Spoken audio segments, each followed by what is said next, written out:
Good morning, ladies and gentlemen. This is very exciting. We feel like we've been journeying for, must be a year and a half at least now. And 40 years in the desert. Yeah, we're about to start. Yeah, we've just finished the book of Bamidbar. We've been on our journey. There will be a summer recess. You can speak to people who are learning who are arranging the end of term parties and proms and discos and flower and egg fights. I think we've got going on over here.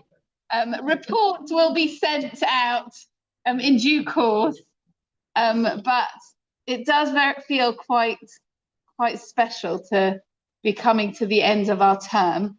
That's not the end, and we will be resuming just before Rosh Hashanah. But to be journeying together through Emunah has felt really, really powerful. And I have to say that, as with all of us in life, we have our ups and our downs. And knowing that we keep coming back, knowing for myself personally that we keep coming back to this group is very powerful and sometimes very challenging. Because sometimes it's very hard to sit here and to talk about faith and to talk about hope, and you don't always feel it. But knowing that we keep coming back and keep giving each other's hope and faith and strength is really the place that we need to be. So on Shabbat, I had the privilege of being with a wonderful group of people, and I heard a wonderful story about the Rose family that I would like to start by sharing with you. And I might get some details wrong, so please correct me. But in a very small Welsh village called Llanhilla. I'm impressed, I remember that. A small mining village. There was a haberdashery store called Rose or Levy. There we go. Right. Oh, that's why I couldn't find it. I forgot. Yeah, so John's grandfather, Mr. Levy, owned a small a haberdashery shop, and in a small village in Wales, there's not many shops, so it was kind of known as Levy's shop. And the reason he'd ended up there, he'd been a traveling salesman, and he'd ended up in this village in Wales. So you had the mine, you had the little row of shops, and then you had where everyone lived. And I don't know how long ago there was. Yeah. Oh no, I can. But when was the LL? Was it about 10 years ago? No. That was about in the 70s. Okay, so about 20 or 25 years ago, someone called Peter Rose, Levy, Marcus, there you go, John's cousin, there we go, no roses over here. But so Peter was working at the LL desk, checking in people here in London. And there were three Welsh nuns that came to check in for their flight because they were going to Bethlehem on their religious pilgrimage. And Peter hears their Welsh accent and asks where they're from. And they say to Peter, oh, you'll never have heard of it. It's a little village in Wales. So he said, well, I have family from Wales. Where are you from? They were from Llanhillan. So Peter says to them, do you know my great-grandfather? Yeah. Okay. Who had a haberdashery shop called Levy's? And one of the nuns started to cry. And she said when she was a little girl of about 5 or 6, her family had no money. And one day she was walking from the mines, as we said, along this one road, past the shop to her home. And she didn't have any shoes because they couldn't afford any shoes. And Mr. Levy said, little girl, come inside my shop. And he put a pair of shoes. This is my 3rd time hearing this story, and it's still he put a pair of shoes on this little girl's feet. And the little girl walked home, and her mother said, we can't take something that we haven't paid for. We're going back to the shop. And off she marched, this little girl, back to Mr. Levy's shop and said, we can't afford these shoes. You know, we can't take something from you that we haven't paid for. We're going to return them to you. And Mr. Levy said, whether you can pay for them or not, your little girl needs a pair of shoes. That's more important. If one day you can pay for them, that's fine. But it's more important that your little girl has shoes. fast forward to when his great-grandson is at this desk in LR. These are not Jewish people, but it's reinforcing for him how incredible our people are. And I think if we're going to end with any message at the end of this term, sorry, am I not loud enough? Too loud. If we're going to end with any message from this term, it really is, we're going to keep coming back to this idea. How blessed are we to be part of this incredible people? That's who we are. That's who we are. We do good. We are light, and we have to keep coming back to that. I'm going to share some lovely emails that I received. The first one, dear Jacqueline, thanks so much for an incredible season of learning and talking about faith. We have so many wonderful speakers to learn from and some incredibly deep and powerful discussions, often uplifting and always thought-provoking. I continue to think about the recent session when we discussed free will as I walked home. Throughout the day, I returned to the discussion in my head. That night, I read the Shema before bed. I have always thought that the third paragraph has little relevance to me because it's about tzitzit and talit, which women don't wear, reminding the wearer to remember and perform all the commandments. But that night, I realized that, as always, there is so much more in this paragraph. It ends with, I am the Lord your God, who brought you out of the land of Egypt to be your God. I am the Lord your God. These two sentences made me wonder why we recall the Exodus not only on Pesach in our Seder services, but every day and several times a day. Free will is fundamentally restricted in slavery.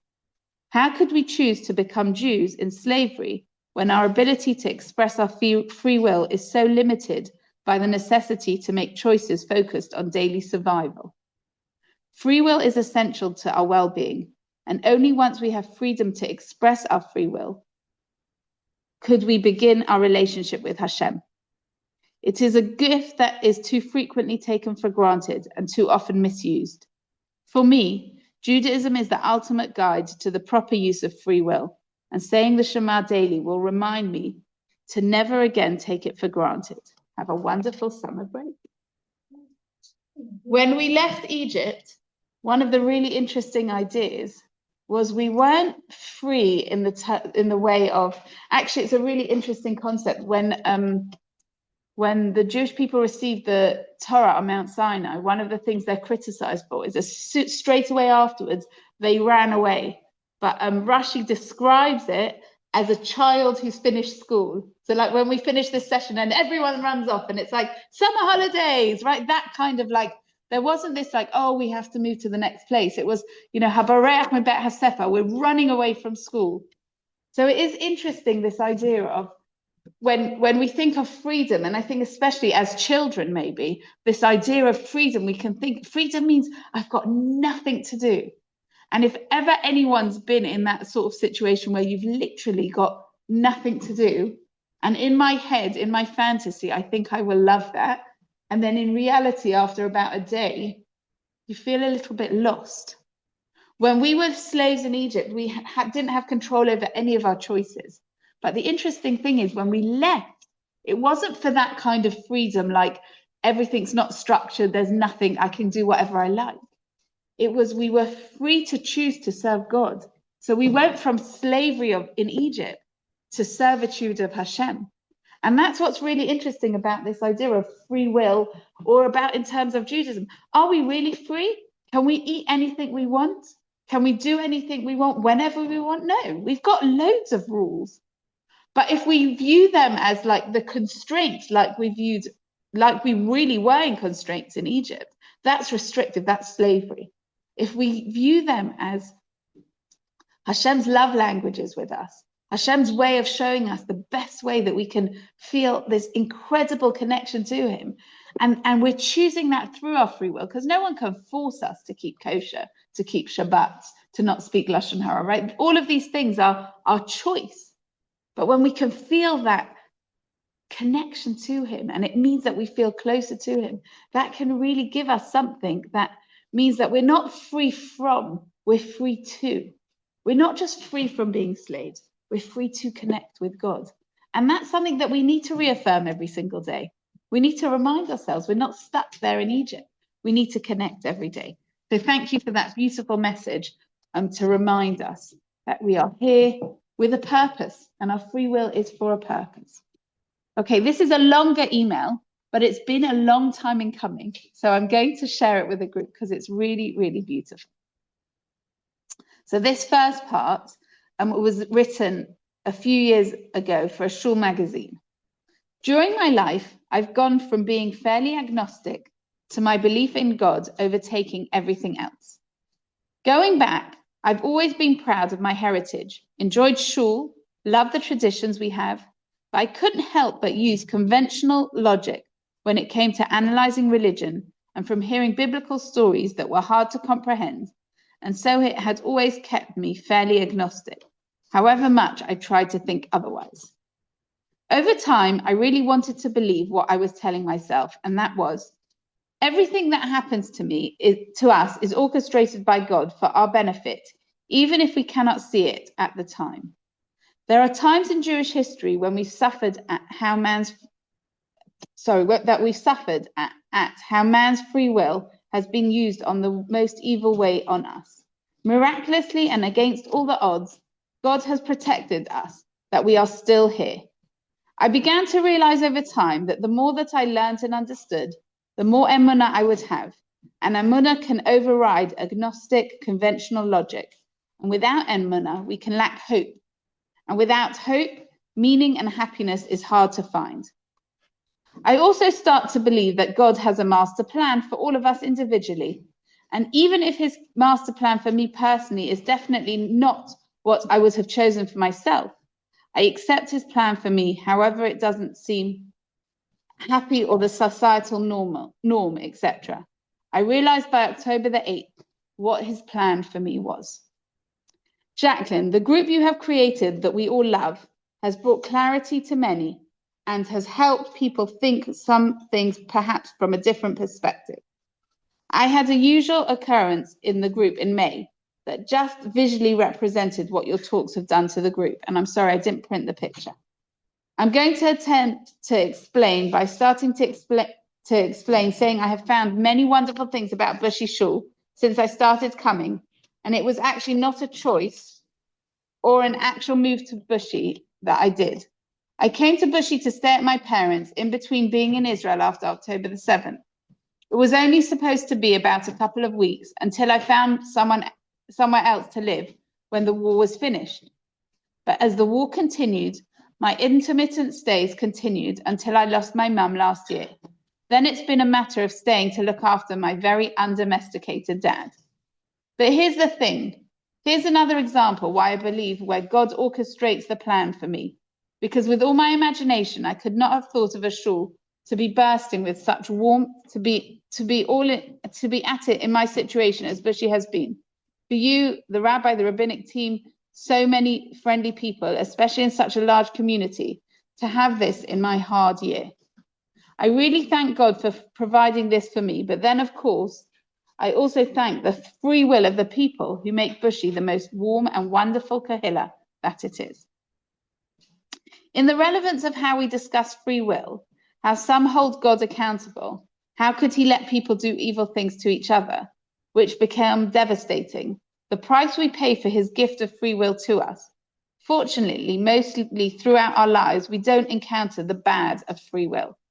We instead mostly experience the good of free will of people. It seems God often just gets blamed when free will is abused in a bad way, and not more credit goes to God for all the constant goodness we have from it mostly. Isn't that interesting? We sometimes we've spoken about this idea that we turn to God and we say, why did you? When it's bad, but we don't say, hey, God, how come you did such a lovely thing for me, right? We tend to turn when we don't like the choices. Now back to my Bushy point. So the shul I never thought I'd be in for more than the odd time, I've come to love for many reasons. I hope you don't mind me saying the one thing I wasn't so taken with was the physical building. We don't mind. We need to rebuild. I often thought, why were the large supporting pillars put in a way to obstruct the view? Good question. I couldn't see anything I found redeeming about the building until that May day. And as usual, I came into the talk late, so sat in the row facing the bimmer. I started to glance around. Suddenly, I saw something completely different. I looked up, and the sun shining through the blue of the stained glass windows on either side went from wide apart to coming to more of a joining inwards together above the Aron Kodesh. This brightness of blue overtook everything. Not only for the first time did I not see just obstructing pillars, but I saw that the building suddenly with such beauty. The thing was, it really felt like this vision felt like in our minds in the group.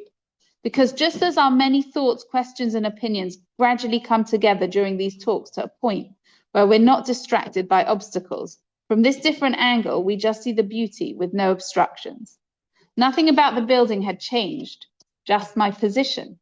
It's like the situations we talk about can't change, but our perspective can. Isn't that a beautiful way to describe this group? I was thinking, I listened in for a bit of the talk on Wednesday night with Jonathan Sacradotti, and a lot of the things he was saying, we know, or he spoke so beautifully and eloquently, and yet this is a different approach. We don't come here to talk about politics and how the world hates us and what's going wrong in the world. This is a different space. There's need for both, right? Sometimes I do bury my head because I don't want to know what's going on, but it's important to know both. But it was really interesting for me to hear, from what he was saying, and to realize like we've created a really different space in the last year and a half, because there are so many spaces where we're talking about things that we're really scared and worried about. And somehow we've managed to create a space where we don't have to keep talking about that. There's a different space here. I think there's room for both, but I think this is something really, really special where we're not discussing the politics. We're not discussing the fact that they hate us. We're talking about hope and God and the beauty of our people. I think that's really very powerful. So I must confess, though, one thought did cross my mind as a joke. A man can get this beautiful view every single Shabbat. I really was joking to myself. How not fair. They already had the privilege of reading from the Torah and so many mitzvot, but this felt more unfair than anything. I'm curious, the men in the room, how many of you ever have sat there and looked and said, oh, wow, look, I can see the sun shining from both. It might have taken someone with a different perspective to appreciate it. You know what it's like? Sometimes when you're in a space all the time, you just don't notice it. So I think it's really special to point it out. Then only hours later, that same day in May, up pops a Facebook post that the Shul is to be rebuilt. So perhaps Judaism isn't an injustice to women after all. The new building, I'm sure, will have no obstructions and be beautiful for all, definitely. The perspective feels bright as Bushy Shul will be rebuilt. At the same time, God is rebuilding the Jewish people. I believe God has given our generation an extraordinary opportunity to rise to the challenge of helping to repair a fractured Jewish people. Most importantly, and then as well, tikkun olam. And we spoke about this, right? We first start with ourselves, and we also need to reach out as well. Although we are still living through this chapter, I already see changes from unimaginable darkness, despite there still needing so much more rift healing between our people. The 8th of October, Jews are coming out in the diaspora in Israel. Unfortunately, some huge problems that still are not solving are overshadowing some beautiful unity that once felt impossible between secular and religious has started. For me, the greatest expression has become the Mezuzah project. It began while helping clear a room on Kibbutz Be'eri. One of the residents casually mentioned that somebody in Canada had sent a number of mezuzot. She laughed and said that when the first arrived, she thought, what a waste. People here don't have mezuzot. Then she asked if anyone actually wanted one. To her surprise, the list became longer than the number of mezuzot she had to give. I offered to fundraise. At first, she thought that wasn't necessary, but I just went ahead. But then she was delighted to have enough to give to everyone. The thing with it was watching rabbis standing inside the secular kibbutz homes singing Am Yisrael Chai as they put the mezuzah up. Before October the 7th, many of these families would never have imagined having a mezuzah. Many would never have imagined welcoming rabbis in their homes. Some had welcomed Gazans through those same doors. Not a story of secular gone religious, but a story of one Jewish people. A new norm for some kibbutzniks to be raised in a home with a mezuzah. Sometimes God changes things through simple opportunities he gives us. In this challenging chapter in the Jewish story, hopefully with Emunah, also the people in Israel who have such different views from their different positions, maybe will get to change their normal position, see a different view, one with no obstacles, just the more joining together, like the windows, with the beauty of the blue towards the Aron Kodesh. That's Emunah. Thank you so much, Jacqueline. What a beautiful, beautiful message to be able to share with the group. And one of the things I was thinking about, besides the taste of the cookies, which not many of you have had a cookie yet, it's very important, it's part of our Emunah session, right? Was one of the things I was thinking about is when we do, you know, a little bit when you go off from school, and I know it's not the end of school, but it does kind of have a bit of that feeling. You know, sometimes they'll send home like a summer booklet or something to kind of keep you going through the summer. So, and I was really thinking about like, what is that? And I'm wondering if actually everyone has a mezuzah. So that is the thing, right? Every time you walk in or out of your home, there's a mezuzah. If you're mindful of that, I know, like, so we get one of the first letter, we have the example of saying the Shema. Not everyone says the Shema every day or twice a day, but a mezuzah, everyone walks past a mezuzah. And whether you choose to kiss your mezuzah, which is a beautiful thing to do because it really brings your mindfulness and connection to it, or just to notice your mezuzah when you walk in or out of here. To every time, to just remind us of what is the message of the mezuzah. It's that message of being mindful about God in our lives. I think that's such a beautiful piece of homework. Not that you have to go and do anything, but you've got it there all the time. It's like your message through the summer. You've got the mezuzah. So just be mindful of it. It's there to protect us. And maybe it can also protect the emunah that we've cultivated, that we've grown in this group together. Through whatever the summer shares with us. And anyone who's away over the summer at all, and you'll be staying in a place that doesn't have a mezuzah, be mindful again. Isn't it interesting? This is a temporary accommodation. I don't have a mezuzah to remind me of God's presence. What can I do to continue to remind me of God's presence? One of the things that I always teach our bat mitzvah girls, so where Leah and I sit in our office, if you look out of the window next to my desk, you can see very clearly across the road the big tower from the church. And I always say, I point this actually to my brides and to my bat mitzvah girls, I always say to them, I think it's there for a really important reason. I think the reason for me is to remind me that there's something very fundamentally different about the Christian religion or the Christian country that we live in, even more importantly, and Judaism. And there's lots of obvious differences, right? But what do I think actually sitting in a shul building is really important for me? So one of the things that I think, because we live in a Christian country, a lot of people think, so I'll ask you the question that I ask all my brides and all my bat mitzvah girls. What is it that makes a Christian frum? What do they have to be or do to be a frum Christian? Go to church, right? Go to church. What makes you a frum Christian is if you go to church. And the more you go to church, the frummer you are. Sometimes I could be walking on the high street and I'll meet someone else. I'll say, I'm so sorry, I never come to shul. I'm such a bad Jew.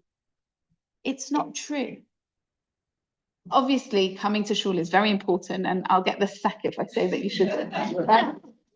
We love seeing people in shul. It's very, very important. The whole idea for men specifically of davening with a minyan, a different concept, but very, very important. Supporting our minyan, that's for men and women. That's also very, very important. But actually, if you think about the most important things that happen in our religion, they don't happen in the shul. Where do they happen? At home. Seder night, Hanukkah candles, Shabbos, kosher happens at home. But what I then point out as well, because this is important, which is something we all know, is that being Jewish doesn't just mean when you're at home in Bushy or when you come to Shul. Being Jewish means when you're on holiday in any exciting destination in the world. So our youth director, Mendy, is traveling. I can't remember if it was Indonesia or Bali. I can't remember. But he stopped off in Qatar. And he told me that the amount of time that he was in Qatar was the only time that he had to put on his tefillin. So he stood in a corner, petrified on his own, in an airport in Qatar, and he quickly put on his tefillin because there wasn't any other daytime that he could put on his tefillin. I don't know, it was like an 18-hour, I don't know, some crazy flight situation. But you don't stop being Jewish just because you're going to another part of the world, right? So even when you are somewhere, and anyone who is fortunate enough to be going somewhere over the next couple of months, doesn't stop us being Jewish. So what do we do when we're on holiday to remind ourselves of being Jewish? We don't have our mezuzah with us. What do we take with us? What do we do? How do we act? We've never cruised before. I don't think it's the sort of holiday I'll enjoy, but you never know. I actually think I really would if it was an empty boat. I really think I would. I really think I would. I think I love the idea of stopping off at all different places. I just don't love the idea of going on holiday with lots of people. I think my husband would love the idea of going on holiday with a boat. Could you imagine by the end of it, he'd be the rabbi of the cruise? Yeah. So a lot of people say they like going to the Friday night service to see who the other Jews on the cruise boat is, etc. But there's so many things that you think about, like how do I keep my Jewish identity? And I'm going to take it specifically to our discussions. How do I keep my sense of Emunah wherever I am, whatever I'm doing? My sense of connection to our people. These are all very powerful ideas. So something to, your holiday idea. Yes. It's yeah. When we had our house in Spain 12 years, and it was in a sort of smallish place. It wasn't like Marbella or anywhere. And the first thing we did was to put a mezuzah on, which we did. We You're allowed to. Yes, doesn't need a rabbi. Really important. Then every time we went for anyone used to look at the result, and I never ever saw anyone in all the places. So ours was kind of like returning. Amazing. So I remember we did a trip with Lady Valerie Mervis to Barcelona, and you can't find a lot of evidence of Jewish life in Spain, because obviously in 1492 is a long time ago, and they were sent out, and then there were secret Jews, there were Marranos, but there's not very much evidence. But they did take us to a couple of places where you can see the indent, and it's inside the door because they were too scared to have their mezuzahs outside the door. Just as we're speaking now, I'm thinking how interesting to talk about mezuzahs when there have been people in our communities, but unfortunately there's been people, I think in Boreham Wood there was some mezuzot that were taken down, but also there've been people in our communities who have been frightened to have their mezuzah. But if we come back to our message here in the group, we're going to be louder, prouder Jews. That means we're going to have our mezuzah, right? We're not hiding our mezuzah. We're going to be proud. We want people to know. And I love that idea of wherever you are. So a few times we went to stay. We had friends had a place in Idbury, which is near Oxford, and we stayed. And it's literally like a village, like the 12 houses, and you finished walking through. There's no shop, there's no haberdashery. That's it. It's just this tiny little beautiful village. And I remember we were walking on a Shabbat, and we looked in a window, and we were really excited because it looked like they had a Chanukiah. But it wasn't. Is it Catholic? It's like it was a Christmas thing, exactly. So I'm like, oh no, it was December time, and we got all excited. It wasn't it. But we've got lots of similarities in religion, don't we? But yeah, it's always fun to mezuzah spot or to spot the Jew. There's something really we love doing that as a people, don't we? Yeah. It is really interesting. Okay, another 2 pieces to share. This was a message that I got, the sacred act of acceptance. There are times in life when we stand before events that break our hearts and challenge our faith. Times when the world feels fragile, when suffering seems arbitrary, when the questions we ask have no answers. In those moments, we confront the boundary between human will and God's will. Judaism does not say, do not ask. It does not say, do not feel. It does not say, do not struggle. It says, ask, feel, struggle, and then accept. Acceptance isn't weakness, it is strength. It is the strength to recognize that we are not meant to understand everything. It is the strength to live with mystery. It is the strength to trust that God is present even when God is silent. Free will is the ability to choose how we live. God's will is the reality in which we live, and acceptance is the bridge between them. When we accept that we do not have answers, we discover something extraordinary. We discover that God's presence is not found in explanations, but in companionship. Not in clarity, but in closeness. Not in certainty, but in love. That is where free will ends and God's will begins. In the quiet courage of the human soul that chooses faith even without understanding. One of the things that's really interesting is you never know who's going to write something in and when. This message actually was sent to me before we had the two guest speakers. But how fascinating that all three letters, or all three messages, are exploring free will. Doesn't always happen at all. And how powerful to come to this calmness of acceptance.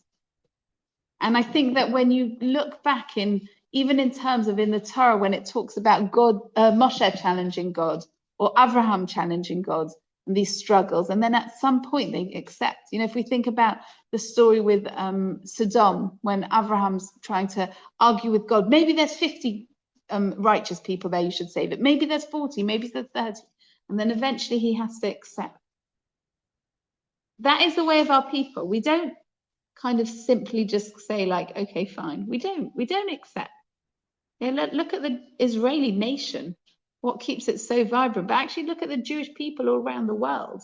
We argue. In fact, our most significant, I guess, writings, which is the Talmud, is one big machloket. It's one big fight. But we argue for clarity, we argue for learning, we argue because it's a wonderful thing to do. And as much as we joked, Lawrence, about your report card and you getting in trouble for it, how wonderful that we come to a space where we can, you know, intellectually argue and emotionally argue. And I do too. You know, there was, I think last Shabbat, just before I was going to get up in the morning to Shul, and I was really, a lot was going through my head, and I was thinking like, how do I stand up and go to Shul and, you know, everything's fine, and not everything's always fine. And there's some really difficult things that go on in the world, and how do we still kind of,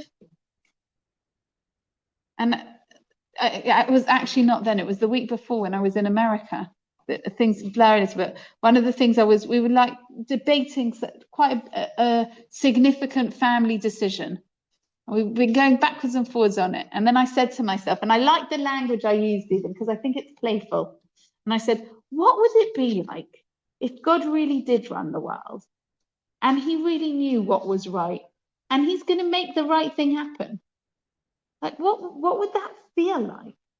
And I thought to myself, we so often talk about this idea that God's in control. He knows what's right for us. He's doing, and I do believe that. But sometimes I get so caught up in my head of like thinking that I'm in control and thinking that I know what's best. And I said, I remember thinking to myself, it was really like I was jet lagged. So I'd been up for quite a while. I was really thinking, I didn't have a book to read or anything. I was really just in my thoughts. And I was thinking to myself, and I was thinking, so what if God wants the thing that I don't want? Because he knows best and he knows what's best. That's fine. but I really want him to want the thing that I want. I really think I could convince him that I'm all right.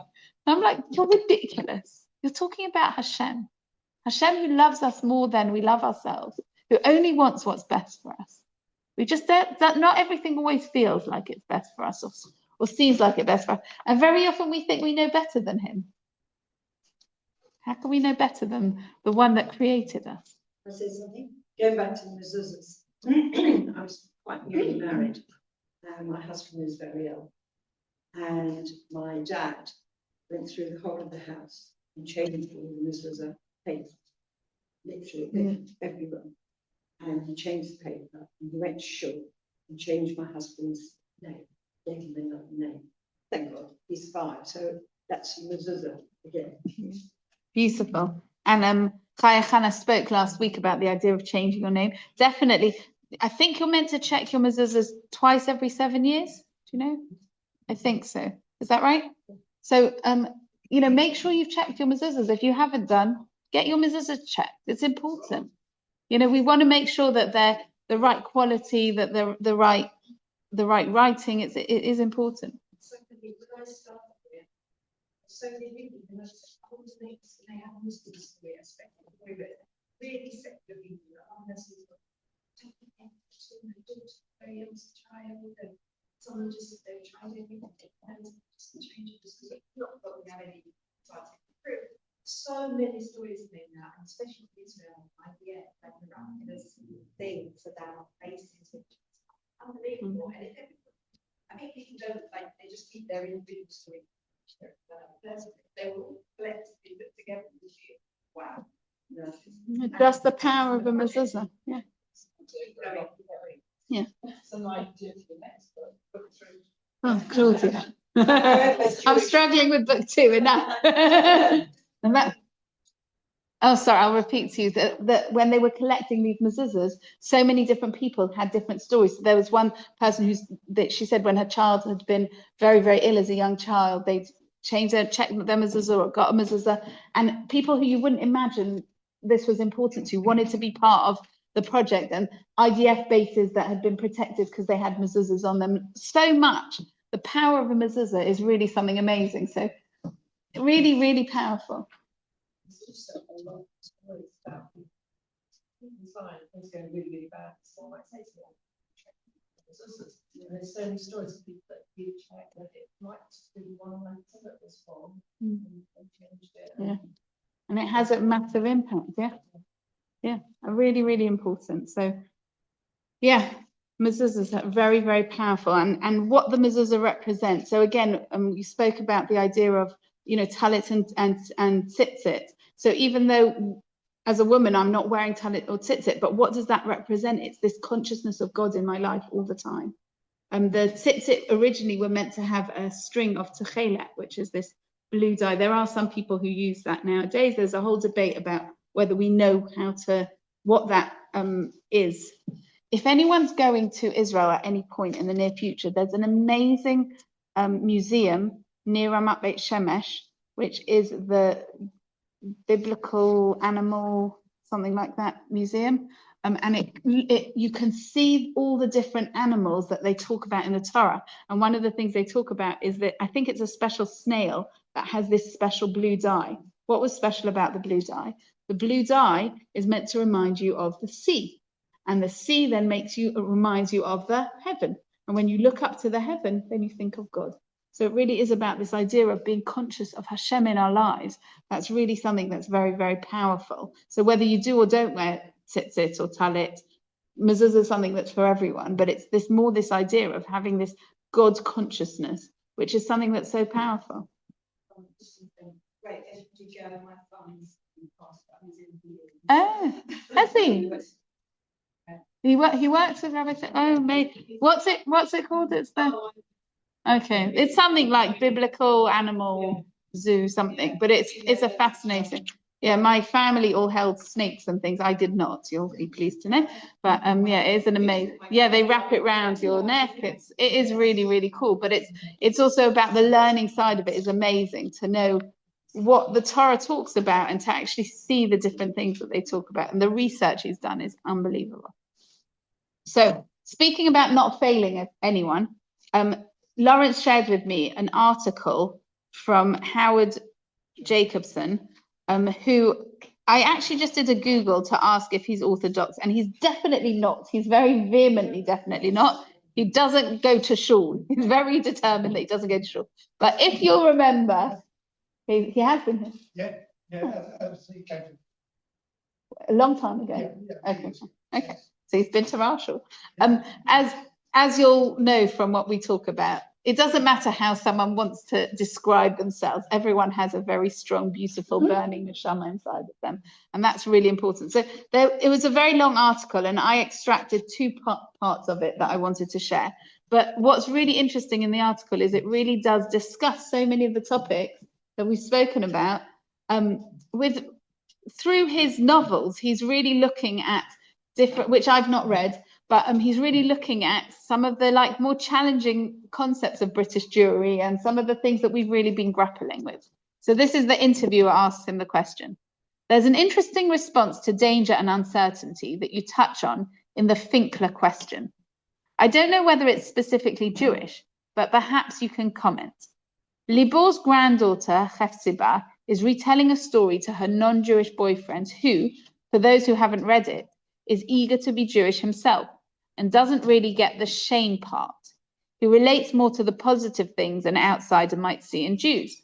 She's telling him about a time where bacon was smeared on the entrance of the Jewish museum. And you write that she was not going from fear to amusement and back again. She was experiencing both emotions simultaneously. It wasn't even a matter of reconciling opposites, because they were not opposites for her. Each partook of the other. He doesn't know how to do what she does. He doesn't possess the emotional flexibility and isn't sure he wants to. Wasn't there an irresponsibility in it? Can you talk about what you call emotional flexibility in Jews? Isn't it that interesting? We've spoken about this idea of our hearts having 4 chambers and we can kind of hold lots of different ideas. The idea in Kohelet, it talks about a time to rejoice and a time to dance and a time to mourn. It doesn't really there talk about doing them all simultaneously. But isn't that what we do as Jews? Even I'm thinking about in terms of Fiddler on the Roof, when they make the jokes about the Tsar or, things like that. That's what we do, is we kind of, this is our lot and we still have a sense of humor. So let's hear what Howard Jacobson shares with us. I think it's our great intellectual achievement. It's our great intellectual achievement. I was never able to persuade the chief rabbi, Jonathan Sachs, when we discussed it, that it's actually our chief moral achievement too. The thing we call our sense of humor, which is so much more than that. The ability to see the ludicrous in the solemn and the farcical in the terrifying, the comic within the tragic. It's something our experience has taught us to do. Or put the other way round, if we hadn't learnt to do it, we might not be here talking about it at all. Is that the secret of our survival? Whatever the seriousness of what we've achieved, whatever the somber philosophy Judaism has produced, it has also produced Mel Brooks, something we might think of as silliness, but a silliness with a saving grace. The Producers is a wonderful example. You take the most terrible thing that's happened and make a sublime joke of it, and turn that joke back on the people who visited the catastrophe on you. The Jewish capacity to laugh at ourselves surpasses everyone else's. No one can laugh at themselves the way the Jews do. And already by saying that, I'm boasting, which gives people who hate Jews more reason to hate me. Boastful again. But we're very good at it. So good that it's almost as if we say to our enemies, whatever you say to us, however cruel or abusive your language, we can do it better. We can be ruder about a Jew than you'll ever manage. We beat you even at anti-Semitism. Of course, that joke could be turned back on us. If I were an enemy of the Jews poking the fire, I'd say, fine, but my fork is longer than yours and my flames burn higher. We'll never really know whether this capacity has been a successful survival strategy, but it is a strategy. I can tell you the number of evenings I've spent with fellow Jews that begin with us discussing how frightened we are, Have you got a ticket yet? Will you dare stay? And within half an hour, we're roaring with laughter at the absurdity of it all. It's very hard to make a joke of the genocide itself, but you can have a lot of fun with that definite article, and we do. That's what I mean when I say we don't put comedy and tragedy side by side as opposites. They're melded. We've had so much tragedy that there's nothing else to do with it. Either it destroys us or we live, and comedy and wit become a way of surviving with the mind intact.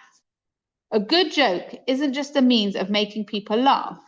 It's an act of the intellect, an act of understanding, a creative act. We change the thing that's been done to us into something else. That's a triumph, though we should always remind ourselves of how ludicrous we can be in our own triumphalism. So I love that passage to remind us that that is what we do. If you analyze, next time you're having a conversation about something as serious as anti-Semitism or the safety of the Jews here or the hate against Israel or the war that's going on, pay attention to it, because it is such a wonderful spirit that we have, but we do kind of combine them together. I know this isn't the same as what Howard Jacobson was saying. It isn't about having a joke, but I did, for all of us who've been to Nova recently here in London, one of the things that really did strike me was the video at the start of the tremendous joy and brotherhood and celebration and what Nova really was. So for all of us, Nova will now forever be this terrible, terrible tragedy. But actually what they want us to know about is the fact that Nova was about this almost like euphoria. It was almost like this space of where we're trying to head towards. And obviously as a religious Rebbetzen, there's things that were challenging there as well. You know, it was Shabbos, it was Yom Tov. To me, one of the things that I feel as, I guess, religious leadership and as someone who's trying to make a difference in my small way is how do we reach these people and show them that Judaism has all of that for them? And how do we make Judaism all of that for them? I think those are really important questions that we need to, and that we are thinking about. But to see the joy, I'm not talking about the next room, which was horrendous, but to just focus for a moment on that's who our people are. We want to be able to celebrate. We want to be able to see the good. We want to be able to enjoy together. That's really the power. Okay, so one more passage that I want to share with you, and this was at the end. So again, the interviewer asked, at one point in Howl, which is another book, Draxler thinks that to be healed, there needed to be enough time between the 20th and 21st centuries, that there hadn't been time enough, and that he'd come to believe you had to make your own time. Forget, look away, destroy the evidence in the memories, change your nature, change your attitude, change your profession, and change your name. So, what do you think is required for us to heal? Now, this is Howard Jacobson. This was the end of the article. The passage you've read isn't a general statement about what Jews are like at the moment or what Jews need to fear or change. It's grown out of Ferdinand thinking about being the son of a survivor. We haven't talked about this, but his mother was in Belsen, and she feels he's rather a failure as a Jew. She's never entirely clear that she wants him to have done differently, but he feels there's something in her experience he has to live up to, as of course there would be if he were the son of a survivor. So the healing in that passage is his healing specifically. If you hadn't had that experience, I don't think you can claim it for yourself. None of my own family was murdered by anti-Semites, as far as I know. I did visit Lithuania and the two shtetls my maternal grandparents came from, and stood in their villages looking for the Jewish graveyards. There weren't any. They'd been ripped apart brutally. I'm grateful my family got out in the 1890s, so they never had to suffer what came 40 years later, when the Germans sent in the Einsatz Einsatzgruppen, and Jews who'd had perfectly happy relations with their Lithuanian neighbors discovered those neighbors wouldn't think twice about shooting them in the back of the neck. But that's another thing. I don't feel it's close enough to me that I personally need to heal from it. I think the passage you quoted is interesting, but it comes from a part of the novel about someone close to that suffering, that metaphysical and actual anguish, having to deal with it. I don't think it would be right for me to say that I, as a Jew, need to heal at the moment. I need to know more. I need to write better. I need to think about what to do next to try to make a difference. But I don't think I'm unwell. When I was writing Hell, I told people I was writing it because I was half mad with all of this, and I used that madness as a device in the novel. Ferdinand thinks he's going mad. I don't think I've actually been going mad. I think I've been observing what's happening and trying to stay as calm and rational as I can. That's what I think we need. Not a cure, medical or psychological, but to know more, to read more, to be better informed about what has been done wrong, as well as what has been done right, even though I don't believe I personally have done anything wrong. But perhaps some of the people I give my allegiance to have, so we should know about that, and we should know our own histories properly. Whenever I go out and talk about the book, people tell me that they have a daughter or son like Zoe. Every Jewish family in England seems to have one. They come up to me afterwards and say what to do and ask what to do. I say to them, tell them the truth. They say they won't listen to the truth. I say, well, maybe they will in time, but the damage has been done because they weren't given the truth early enough. They were sent to universities, of course, and we thought that was the right thing to do, because after the Holocaust, we said never again, and asked what would help ensure never again. And the answer was always education, education, education. Well, guess what happened? The last place you want to send a sensitive Jewish child to at the moment is university. Because in some, not all, and not every professor, but in some, they'll be fed gibberish. Not just something offensive, not just something patently untrue, but drivel in the very shape of its discourse. What we need is to prepare our children to meet that. When some professor starts talking to you about the settler colonialism, this is what you do. You take them by the throat, metaphorically, and challenge them properly. That's what we need to prepare them for, a better grasp of our own history. Kids don't know it. They're out marching and talking about Zionism without knowing what it actually is. We often laugh at the ones chanting from the river to the sea, who can't name which river or which sea. That's an easy target. But they don't even know that one of the earliest Zionists was George Eliot. When I've said that to young people in a class, they look at me as if I'm mad. George Eliot isn't what they picture when they think Zionist. They picture fanatical Jews with wild beards and pickaxes and shotguns bent on running riots. They can't imagine that a Gentile novelist and philosopher who offered Victorian England almost another version of Christianity could also have been a Zionist. Teach them that. Know our own history. So thank you for sharing that, because I think it's really very powerful. The whole article was powerful. There's a lot in there about, whether we should be moving, which I know was one of the big things everyone walked out of Wednesday night was like, do we need to move? That's not what we were saying. There was so much else in there. And that was like the one line that people picked on. But how important to come back to, we're not talking about education for the sake of education. We're talking to ourselves. Yeah, he was talking to the university students, but to ourselves. We need to go back to our values, who we are and what we stand. To say on how I take the story. Please. You mentioned the Finkel question. I think that came about 10 years ago. I like audio books. I listen to it, so I downloaded that and listening to it on my way to work. And I got out of Warren Street station, walking towards my office, and in Warren Street there's a few little tapes. And sitting there was Howard Jacobson, just sitting there. And I'm listening to his book. So I went up to him and I said, "Hey, are you Howard Jacobson?" I said, "Listen to this." He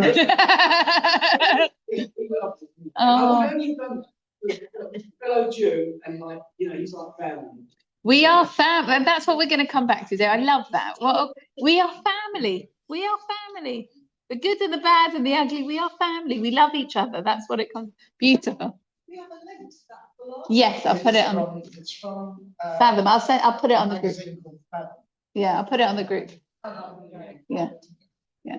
Who did? Someone else wanted to say something. Do I see someone else's hand raised? No. Okay. So, even though, like I said, this is the summer holidays, one of us has a lot of work to do over the summer holidays. I'm hoping that it will finish before our actual summer holidays start. I would say our next volume, which is Choosing the Way of Faith Through the Year, is, if I'm generous, probably 60% done, which is quite exciting.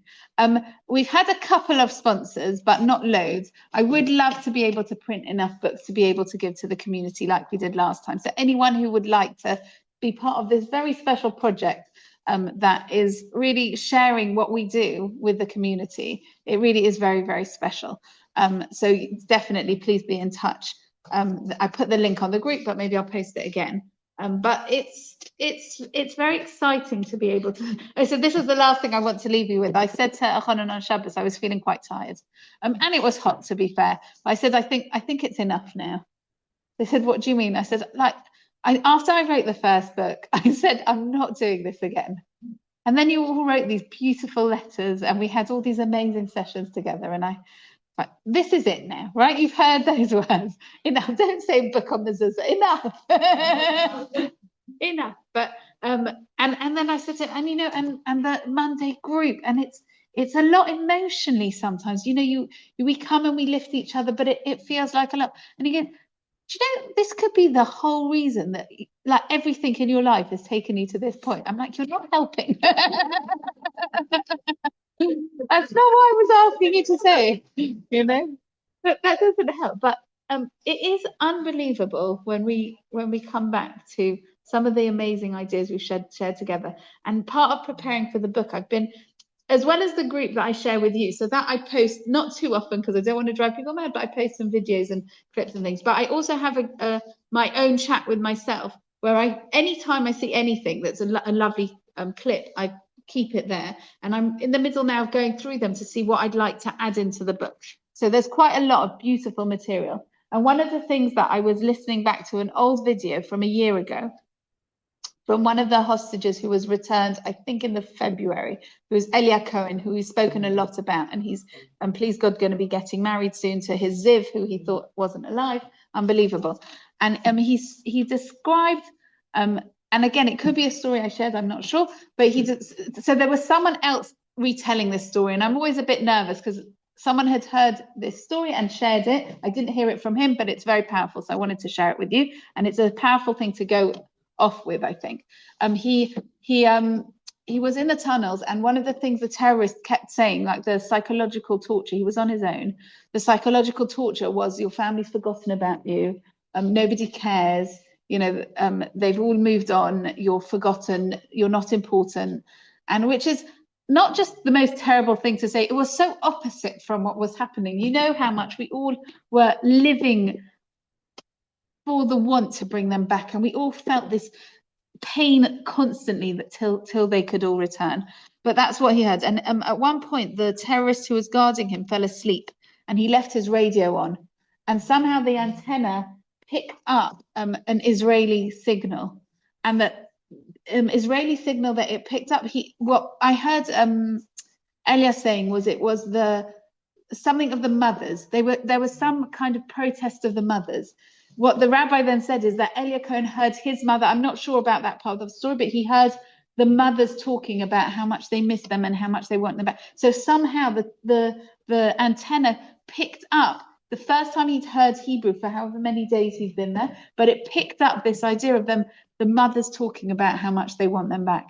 And the amount of chizuk, the amount of strength he got from this idea of being reminded, like, they haven't forgotten about you. right? They're there for you. They're the whole Jewish people, and your mum kept, like, of course she hasn't forgotten you. Like that feeling of chizuk that he gave.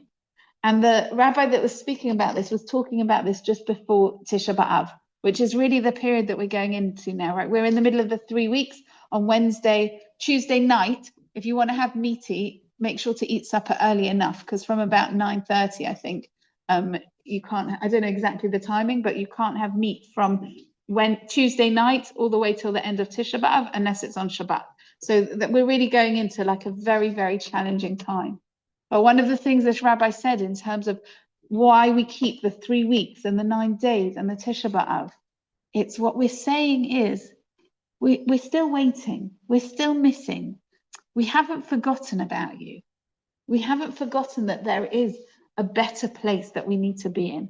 And I do think that with all the terrible, terrible tragedy in the last nearly 3 years, one of the things that it has made us all feel is less comfortable.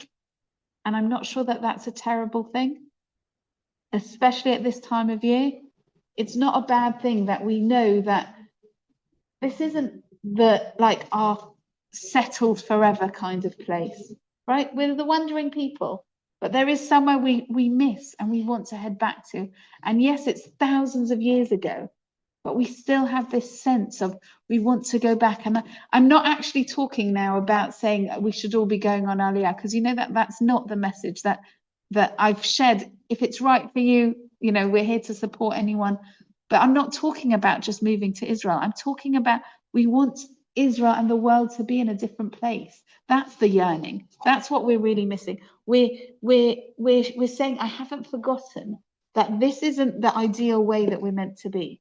We shouldn't be living in a place where we're hated, where there is war, where people are dying, where there is suffering, where there is illness. This isn't the ideal place we want to be. And we're calling out in this 3 weeks and in the 9 days till Tisha B'Av, when it gets really loud, like on our foghorns, like they did into Gaza, going, we love you, we haven't forgotten, Hashem, we want to be closer to you.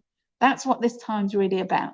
So each of us can really take that message into the next 11 days, I guess, going into the 9 days, going into Tisha B'Av, that this is really what we're longing. And as Shavi spoke about last week, we're longing to long. If we don't really feel that idea that we know what we're missing, we all know something's not right. None of us here are going to say, oh no, this world we're living in is great.